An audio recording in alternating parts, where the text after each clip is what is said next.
মুসা আলাইহিস সালাম বললেন, মহান রব, আমার তো বাড়ির সামনে অসংখ্য ছোটখাটো পাহাড় আছে, আপনি আমার বাড়ির পাহাড়ের কথা না বলে আপনি তুর পাহাড়ের কথা বললেন কেন? তোমার ক্লান্তির কারণে তোমার হাত থেকে পানির গ্লাস পড়ে ভেঙে পানি সারকার হয়েছে।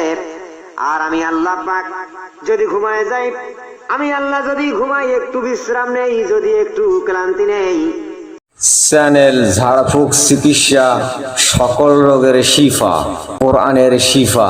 সাবস্ক্রাইব করুন এবং পাশে থাকুন। ধন্যবাদ। আন্নাল কুওয়াতা লিল্লাহি জামিয়া, সকল ক্ষমতার উৎস হচ্ছে কে? আল্লাহ সুবহানাহু ওয়া তাআলা। মানুষ সকল ক্ষমতার উৎস যারা বলবে তারা এটা শিরক, এটা বেদাত এবং কবিরা গুনাহ কাজ করবে। একমাত্র সকল ক্ষমতার উৎস আল্লাহ। আর যারাই সকল ক্ষমতার উৎস করবে তাদের কয়েকটা গুণ থাকতে হবে। ঘুম থাকবে না, নিন্দেরা থাকবে না, পানাহার থেকে বিরত থাকবে। তা মানুষ তো, মানুষের তো ঘুম আছে, পানাহার আছে, নিন্দেরা আছে। মানুষ যদি না খায় তাহলে মানুষ মারা যায়। আল্লাহ সুবহানাহু ওয়া তাআলা ঘুমান। আল্লাহ সুবহানাহু ওয়া তাআলা ঘুমান না। হযরত মুসা আলাইহিস সালাম একবার আল্লাহকে প্রশ্ন করলেন, মহান রব, আপনি কি ঘুমান না? অবাস্তব প্রশ্ন। আল্লাহ রাব্বুল আলামিন মুসা আলাইহিস সালামের প্রশ্নের জবাবে বললেন, ও মুসা, তুমি যে প্রশ্ন করেছ, এই প্রশ্নের জবাব আমি তোমাকে মৌখিকে বলবো না, একটা কাজের মাধ্যমে দিব, কাজ করতে হবে। মুসা আলাইহিস সালাম বললেন, মহান রব, কি কাজ করতে হবে?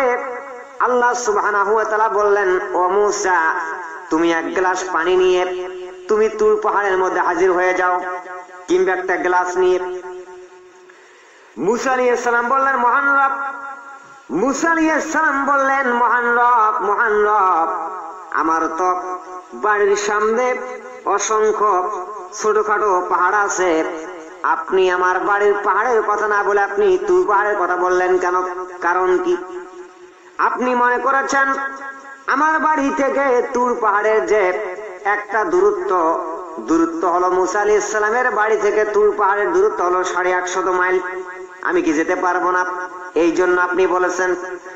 মুসা আলাইহিস সালাম বললেন, মহান রব্বুল আলামিন, আপনি যে তুর পাহাড়ের কথা আপনি বললেন, আমি মুসা আলাইহিস সালাম দৌড়ায়া গিয়ে আমি এই প্রশ্নের জবাব নিয়ে নেব। মুসা আলাইহিস সালাম দৌড়ে গেলেন, পানির গ্লাস নিয়ে হাজির। মুসা আলাইহিস সালাম বলেন, আল্লাহ, আমি হাজির হয়ে গেছি। আল্লাহ সুবহানাহু ওয়া তাআলা বললেন, মুসা, তুমি পানির গ্লাস শক্ত করে ধর। আল্লাহ পাক মুসাকে বললেন, মুসা, তুই পানির গ্লাস ধর। আর আল্লাহ পাক ঘুমকে বললেন, ঘুম, তুই মুসাকে ধর। পানির গ্লাসকে বললেন, আল্লাহ মুসাকে বললেন, মুসা, তুই পানির গ্লাস ধর। আর ওই আল্লাহ আবার ঘুমকে বললেন, ঘুম, তুই মুসাকে ধর।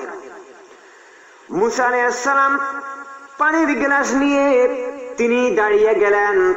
সারাদিন পরিশ্রম করেছেন, শরীর ক্লান্তির মাধ্যমে তার নিন্দ্রাচ্ছন্ন হয়ে গেলেন। সঙ্গে সঙ্গে হাত থেকে তার পানির গ্লাস পড়ে ভেঙে পানি সরকার হয়ে গেল। মুসা আলাইহিস সালাম বলেন, মহান রব, পানির গ্লাস হাত থেকে পড়ে ভেঙে পানি পড়ে সরকার হয়েছে, এখন আমি কি করে বুঝবো তুমি ঘুমাও কি ঘুমাও না? আল্লাহ সুবহানাহু ওয়া তাআলা বললেন, মুসা রে, সামান্য ঘুমের ক্লান্তির কারণে তোমার হাত থেকে পানির গ্লাস পড়ে ভেঙে পানি সরকার হয়েছে। আর আমি আল্লাহ পাক যদি ঘুমায় যাই, আমি আল্লাহ যদি ঘুমাই, একটু বিশ্রাম নেই, যদি একটু ক্লান্তি নেই, তাহলে আমার হাত থেকে গোটালাকার পৃথিবী পড়ে ভেঙে রাজত্ব খান হয়ে যাবে। এই জন্য আল্লাহ পাক বললেন, তাবারাকাল্লাযী বিয়াদিহিল মুলক, সকল